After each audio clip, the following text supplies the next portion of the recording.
Ginger, welcome to the show. I'm delighted to have you here. Thanks so much for coming on.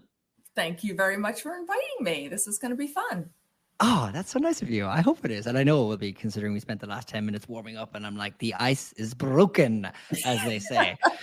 And I always ask my guests at the beginning of every episode to introduce themselves. And I do this because I joke, and I know I said I wouldn't say this, but I always say it just in case. It's like, my guests have like amazing backgrounds. You have an amazing background, an amazing story. And I would be doing an injustice actually writing a bio intro for you versus like having you introduce yourself. So would you mind like telling us a bit about yourself, who you are, what you do?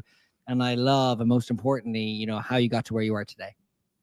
Sure. My name is Ginger, and I'm the owner and founder of the Ginger Brands, which initially incorporated escape rooms, axe throwing venues, kick axe throwing, and now Throw Social, which is more of a full service restaurant concept with live entertainment and games and all kinds of fun stuff.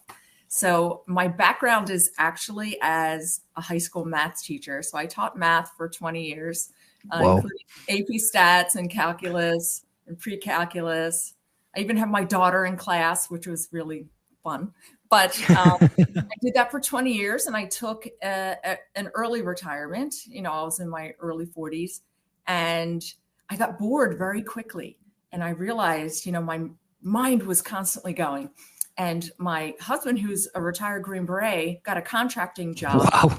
Yeah, he got a contracting job in Europe, in Germany, and I was able to go with him. They had been sending him to Afghanistan and Somalia. Oh, intense places. Yeah. Yeah, intense place. And I was like, can this stop now?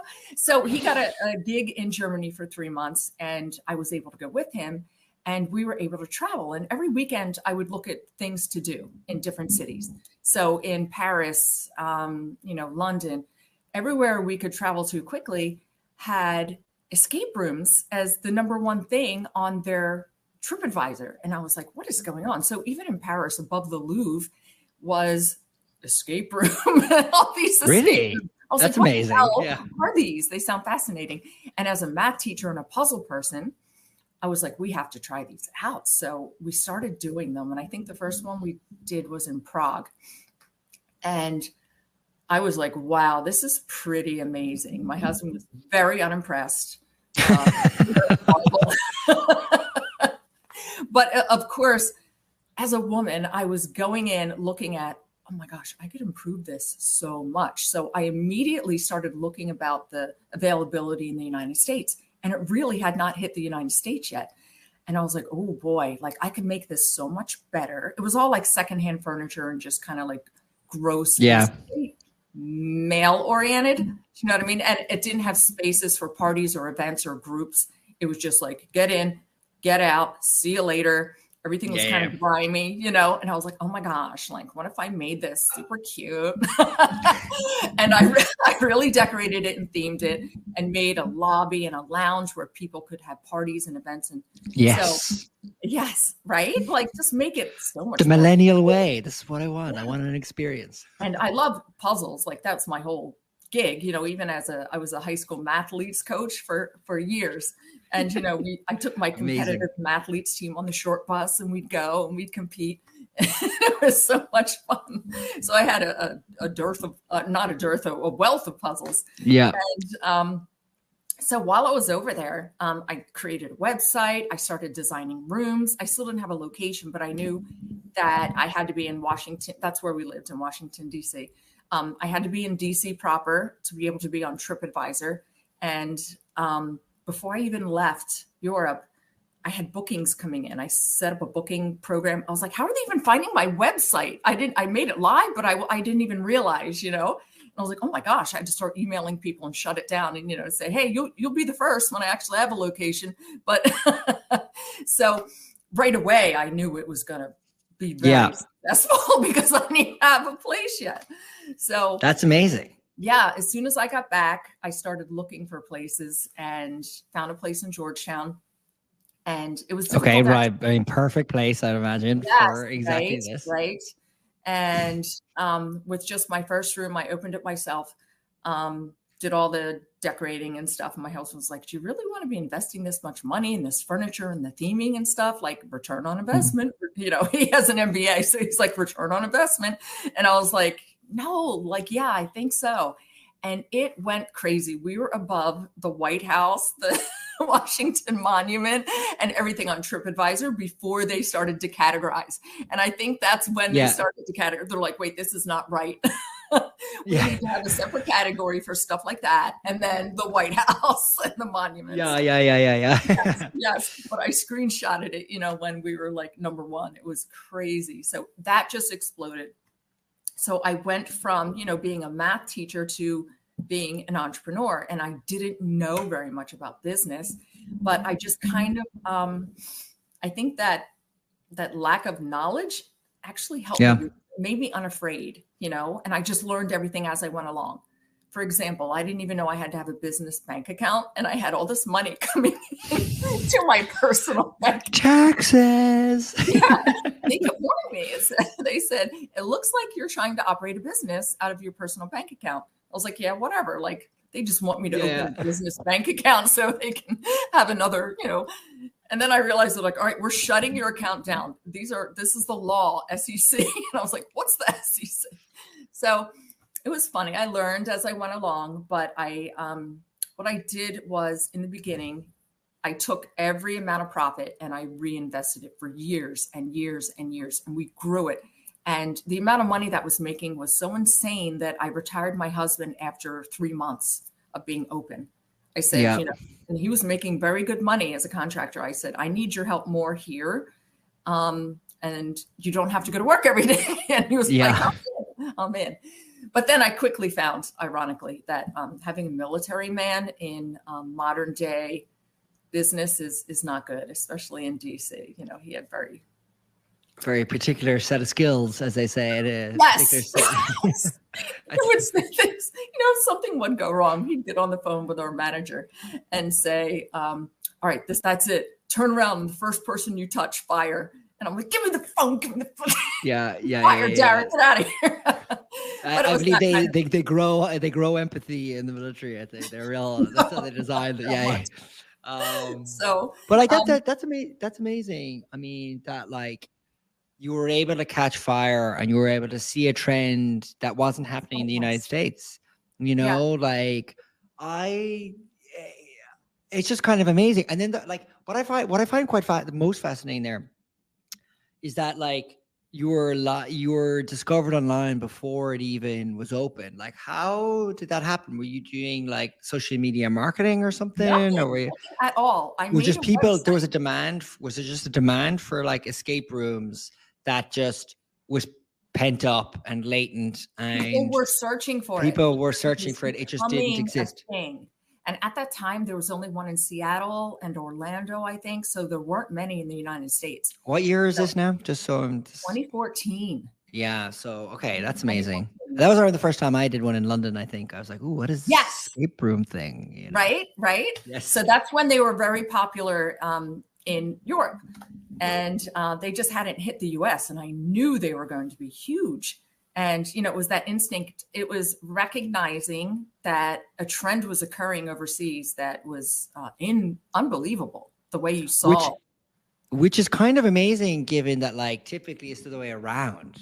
You know what I mean? Yes. That, like, most of these trends start in the United States and then versions of them, like, end up in Dublin or in London or whatever. Well, I noticed, though, that I keep my eye on London and Toronto, believe it or not.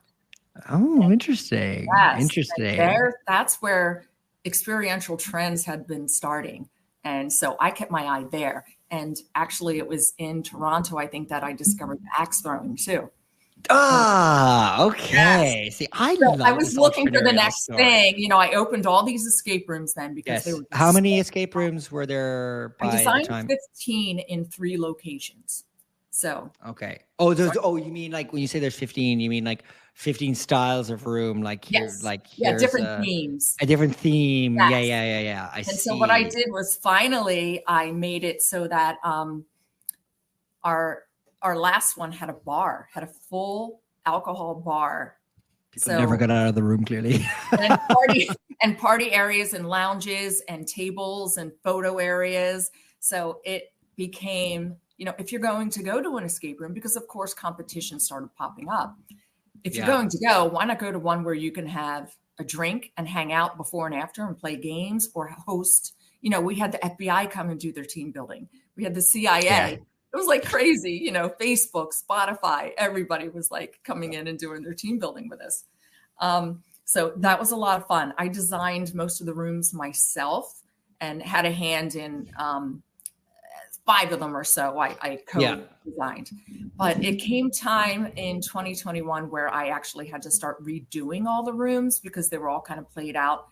And I had already started the axe throwing and was opening Throw Social, and my bandwidth was just, I was like, I can't.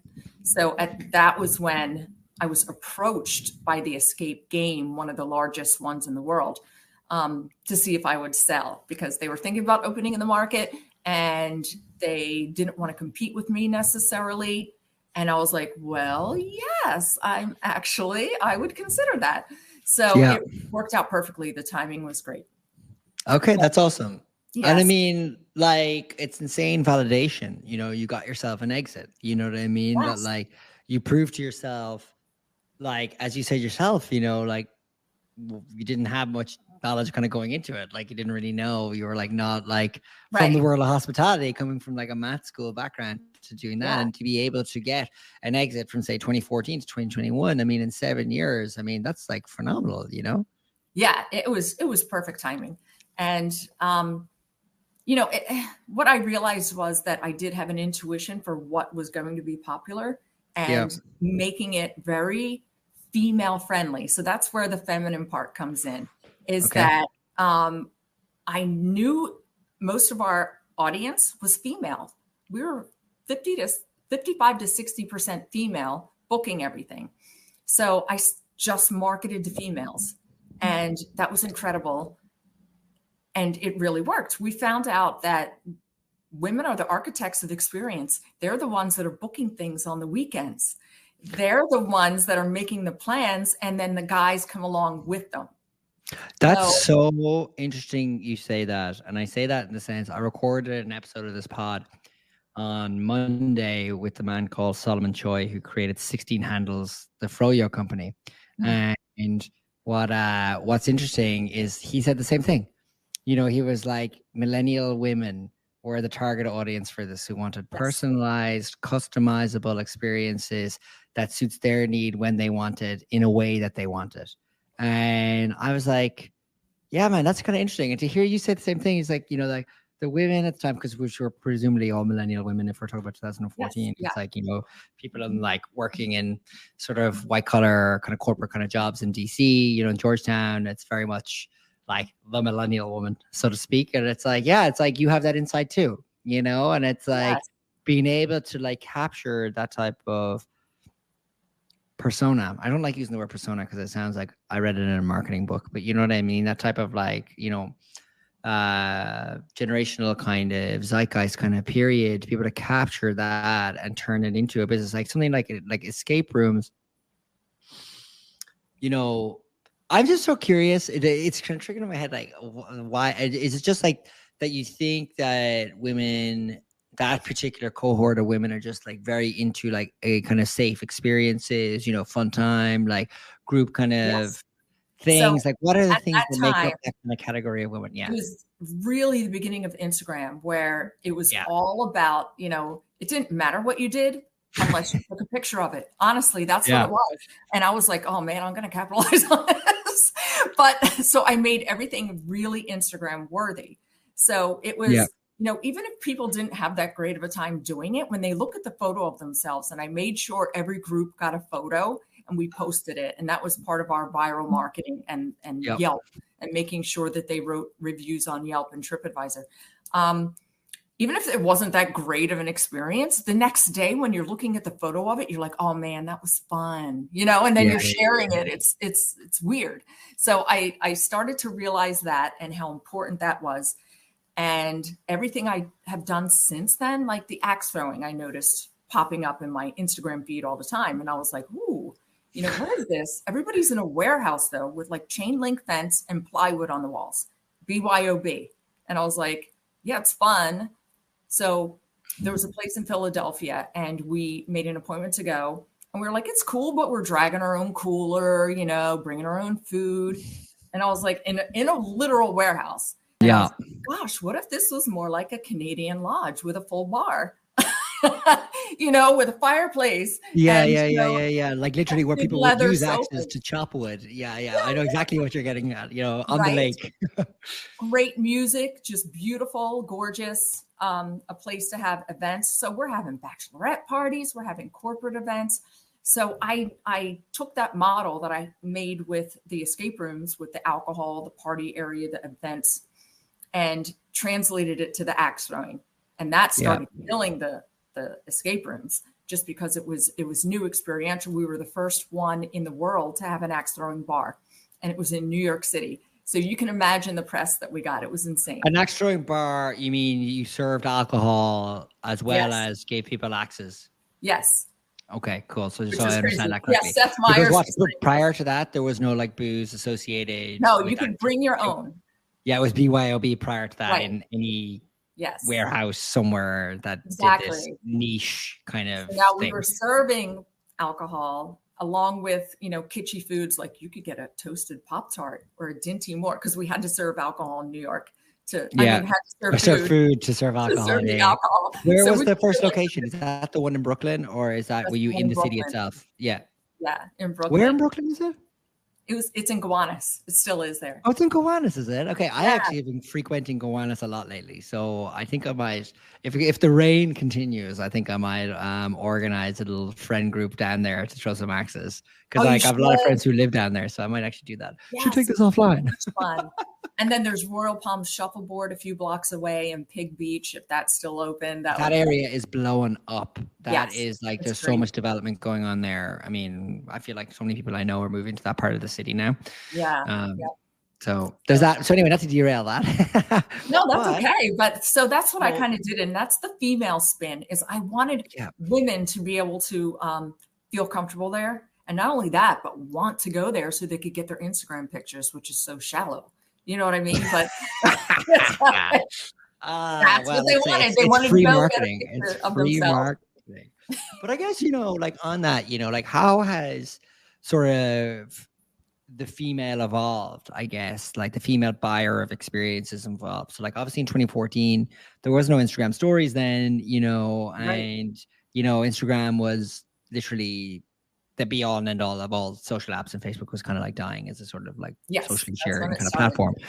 And now we're in 2024, 10 years later, and Gen Z now has money in their pocket. And how has that how do you see the evolution of sort of the female experience in sort of like hospitality? Like, I mean, you have axe throwing now, for example. So like, that's an evolution of the escape room, because it's kind of like another kind of cool niche kind of a product. But as like people experience these things, how has the kind of behavior changed? Have you noticed, or what have you seen that's kind of changed from people doing Yelp reviews to today? Like, what are people doing to kind of engage your brand online or engage with it? Yeah, that's the harder part. But the evolution of the video and the shorts and the reels has been phenomenal. So that wasn't a thing very much back then. It wasn't so much about the videos, it was about the photos. So now we make, with my Throw Social brand, so I evolved. I was like, okay, forget the super niche activities, the escape rooms, the kick axe, or the axe throwing. Let me get it up here. Let's move it into something that's a little bit more universal. So our Throw Social brands have live music. So many followers. Oh my God. Look at this, Del Rey. 26,000 followers. Oh my God. That's amazing. So yes, you're crushing it. So we have the live music. So what we do is I try to cater to all ages and all audiences, but make it female oriented. So the decor is gorgeous. It's like a tropical Palm Beach vibe. And we have cover bands from 7 to 10 p.m. that cover rock and roll and that kind of thing. And then at 10 p.m., a DJ comes on till 2 a.m. that caters to the younger crowd. So we have, people on the dance floor earlier, starting at 7 p.m. because I know I'm out by 10. I'm like, snoring, right? Yeah. Me So too. we'll have 75-year-olds because it's Florida, along with like 20-year-olds on the dance floor, but mostly older, middle-aged people, 40s. Yep. Yeah. Heavy female. But we also found that where the females go, the men follow. So if I market to the females and even like make, female images on there, like guys are looking at it just as know. Women. So it's kind of funny. And then as it gets later and the older crowd leaves, the young kids flow in. It's crazy. So I'm hitting, and then during the day on Saturdays, we have brunch with kids brunch. So it's families playing games because we have cornhole, we have axe throwing, we have darts, we have, the giant Jenga, that kind of stuff. But it's all beautiful. Jenga. Yeah, it's all beautiful. We have 3 full bars within the actual venue. It's mostly outdoors. We're finding that people love being outdoors. So we covered it with a pergola that, rain or shine, we can have our shows, we can have our bands, you can eat, you can have brunch. And that seems to be the ticket. So it's the indoor-outdoor space, the live music. Yeah. So, but it seems to me like you've cottoned onto something here, which is what I hear from other experiential sort of hospitality businesses that I've had in the pod. Like I had a lady who founded a company called Dink and Dine in Arizona, which is like pickleball kind of bar restaurant kind of concept. And kind of similar thing, which is like, it's a space for people to go and kind of pick and choose the type of experience they want. And what I hear from you is like, like we've got like the rock and roll from 8 to 10. We got the DJ 10 to 2, you know what I mean? And it's like, okay, so you can be there that late. You don't necessarily need to be throwing the axes to be in the facility at all. You know what I mean? It's that's like the side thing in the back. Totally. Most people don't even know we have it. Yeah. Well, do you know what I mean? And it's very much like, it's almost like designing like a safe space for women, like this is catering for you, but like it brings in the men too. Do you know what I mean? So like the psychological impact of that, where you've kind of created this like experience where people want to go, you know what I mean? It's like I almost like, the phrase, the third space, it's like, it's almost like a third space. Can people bring dogs to the axe throwing? Oh, there you go. See there, that's the other thing. So our patio is puppy friendly and we have yappy hour every week. There you go. Yes. Millennials across the board. So the cool thing is we're not just like a restaurant, because now it's very food oriented. It's a restaurant. I brought in restaurant people because that's my weakness, Well, all of it was my weakness. It's smart to know that. It's smart to know one's weakness and to do something about it. So more power to you. Yes. I knew that was my major weakness. So we brought in bar and restaurant people, and they're amazing. So we have a full menu. It's beautiful. And it's more of a place to hang out. Like people don't come to us for like an hour and a half to 2 hour meal.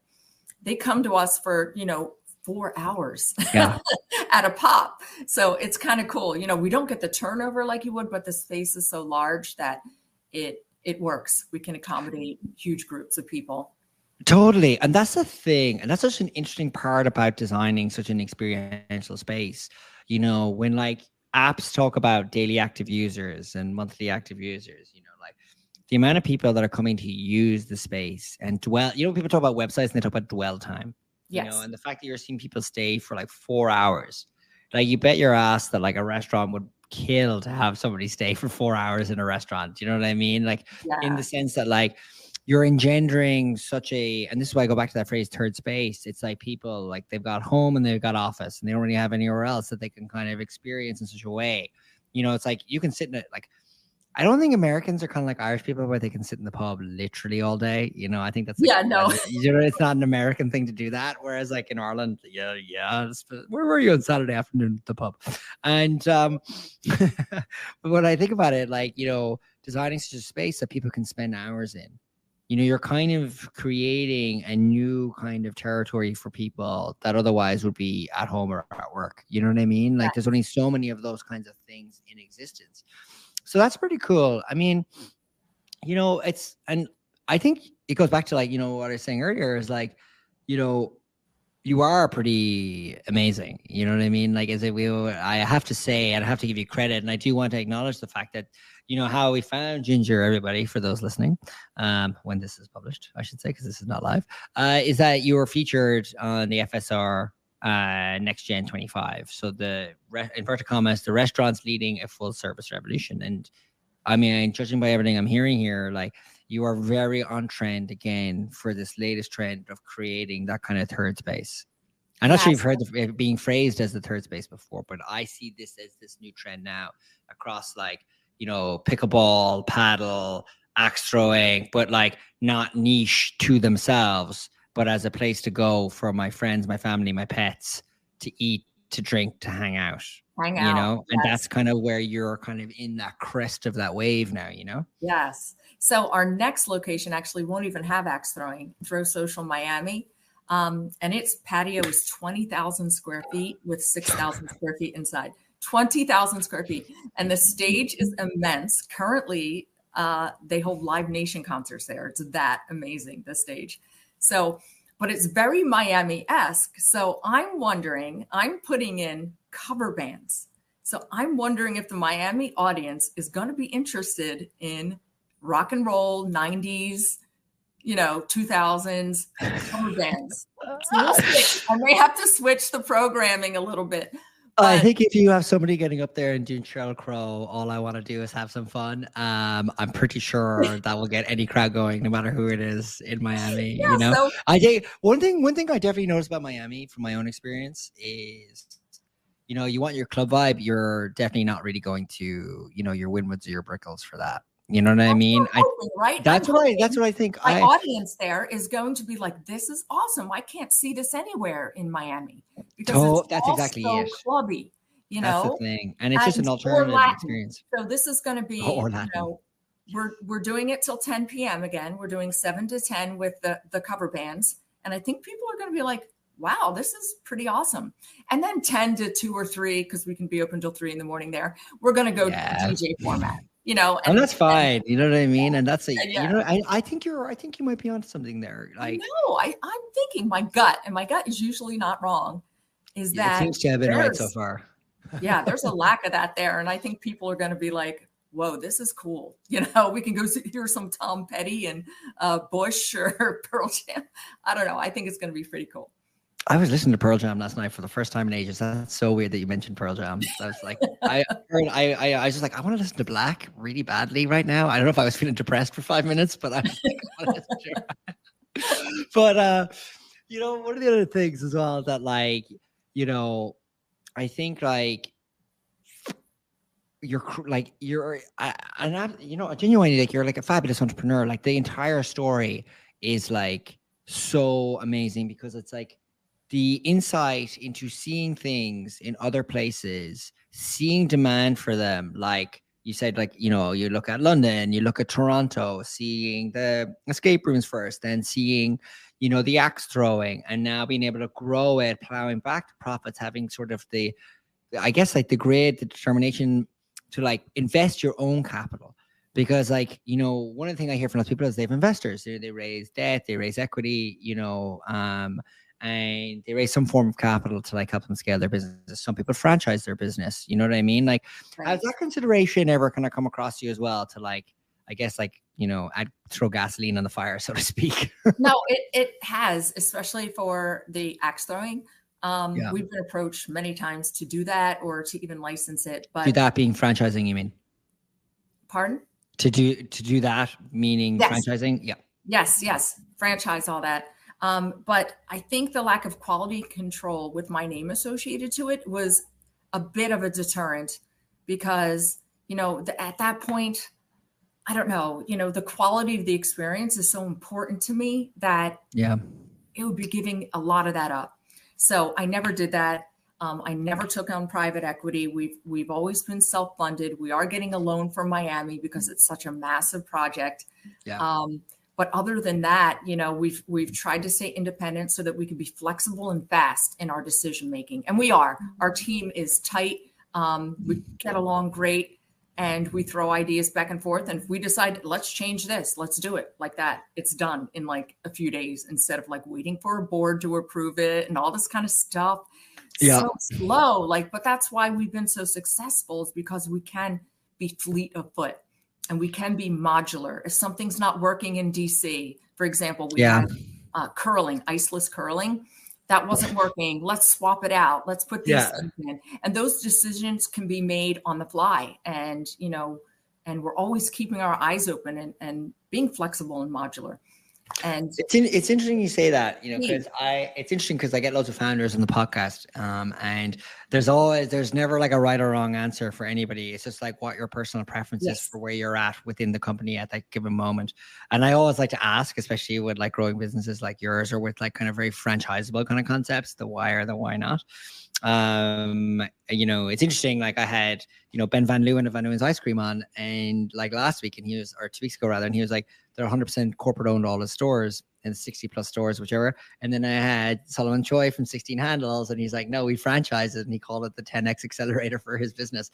And two very similar kind of products like ice cream and, you know, Froyo, like kind of within the same category, two very different ideologies for how they both have achieved their kind of success. You know what I mean? So I'm always kind of curious to hear that. And like, you know, I guess like, you know, what do you see like, you know, the future then holding? I mean, seeing as you're such an oracle and you can see into the future, what's next for like, what's next for these experiences? Well, I have so many new concepts that I want to start that we're actually selling our Northeast brands and locations, including the trademarks. Right? So I know. So it's hard because they're my initial babies, but we're selling the Kickaxe brand and locations in New York City, Philadelphia, Washington, D.C., and the Throw Social in D.C. because they're in the same building, the Kickaxe and the Throw Social. We're selling them so that I can focus on, because, you know, I can't get away from operations. If it's under my name and I own it, I can't help but have my hand in it, you know, day. You just can't, you know. But if I sold it, then I would have to not worry about it. Like it's somebody else handling it. Not that it's a horrible thing, but it takes up so much time. I have all these new concepts that I think are fabulous and would do well that I want to develop, but I need to separate and move forward. So doing more of the full service restaurant with the experiential and themed dining is where I want to go. So I want to create, develop, get them up and running, prove that they're just going to kill it. Like Del Rey, the first 2 years did 14 million in a sleepy little, you know, beach town. Like insanity, right? There's a little like, I'm like, I think it's going to do well. And everybody's like, you know, but so this one in Miami, we think it's just going to like be insanity. It's 3 times as big. It's just gorgeous already. We're taking over an existing restaurant that just opened 3 years ago. And so I don't have to do a whole lot except cover that patio and add my cute, you know, Palm Beach touches. And I think it's just going to do super well. But then, you know, in 3 or 4 years, do I feel like running it? Maybe not. So I'm going to be selling, I think, developing and selling. And some of my new concepts are just so much fun. Like people hear them and they laugh. They think like, that's awesome. So I can't really talk about it. I think they get it from you, frankly. I mean, your enthusiasm is so infectious. I'm like, oh my God, I'm in the wrong job here. I just love creating experiences. Like even when my daughter was little, everything we did, I was looking for some kind of like themed dining or experience or something like that. Or, you know, if she wanted her birthday gifts, I would make a scavenger hunt for her to actually get her birthday present at the end. She's lucky to have you. Traumatized her, you know, but no, she says she loved it, you know. But everything has to be like fun and an experience. You can like make so much out of life, you know, and make it so enjoyable. And, you know, even tedious things can become joyful. And tell me, you know, like, what advice would you give to, like, say, because there's not that many in hospitality, like female successful entrepreneurs like yourself. And I mean, you know, and it's something that like, you know, you're almost carrying a flag. Like, I mean, you're like a standard bearer for like women in hospitality, frankly. I mean, like, this is an incredible 10-year journey that you've just walked me through, and, I have no doubt that you're going to find such success in Miami with this. It's just like, just hearing your enthusiasm, how people who don't work for you, like, I mean, clearly they all roll behind you. Like, they are like, on a mission, like you almost have like a missionary zeal. And so like, what I'm, what do they call it? A magus driven leader. You've got your North Star. And I think about this in the sense of like, what would you say to like, say, if there are like women listening to this that are like, that could be me. Like, what do they need to do just to kind of get up and go? Like, what's your kind of advice for that? My advice is to follow their gut, right? Women have incredible instincts, and they have a feel for what's successful, what's not, what they want, and to always think like the customer, right? I have a lot of marketing people now even that don't think like the customer. So I really have my hand in marketing still. I have to be like, well, the customer is not going to interpret it that way. They're like, oh, okay. Yeah. But to go with their gut, to not be afraid of what they don't know. Because honestly, you go running into it blind, and you make a fool of yourself sometimes, and you're embarrassed, but you're learning all the time. And by the end, you have this wealth of knowledge. And to also fill in the gaps of your weaknesses. Like, I learned early what my weaknesses are, and I hired to fill those gaps. And it's hard, and it took a while, to be honest, to find the right people. But that's key, is recognizing that you're not perfect. You're not like everything that's needed to make the business successful, and to be willing to admit those weaknesses. So to go full bore ahead, follow your gut instinct if you have the enthusiasm, but to also look for markets and things that are different, things that are going to differentiate yourself. So don't look for stuff that's already existing and it's a saturated market, but to look for things that are new and unique and different. Like, what would you want to do that's not out there, right? Like, what would be super cool if you saw it on Instagram? You're like, I want to go do that, right? But it doesn't exist. So you have to think like that, like an innovator. Don't just think, oh, I could do another cupcake place. Like, you know how that goes. One town we lived in had like 6 cupcake places on the same street. And I was like, oh my God. So many cupcakes, so many cookies. Yeah. And now the cookies are making cupcakes, and the cupcakes are making cookies. And we're all going to be something new and different, even if it's a twist on something that's existing. But to literally go for it and like trust your gut, even when people are saying return on investment might not be good. But, going that extra mile and making it something also that is, there's a low barrier of entry. There was to escape rooms and axe throwing. Go in high, really decorate it to the nines, make it an incredible space, make it so that you're the last man standing. Yeah. The competition comes in, and then they all fall off. You're still the last man standing because you have the best experience.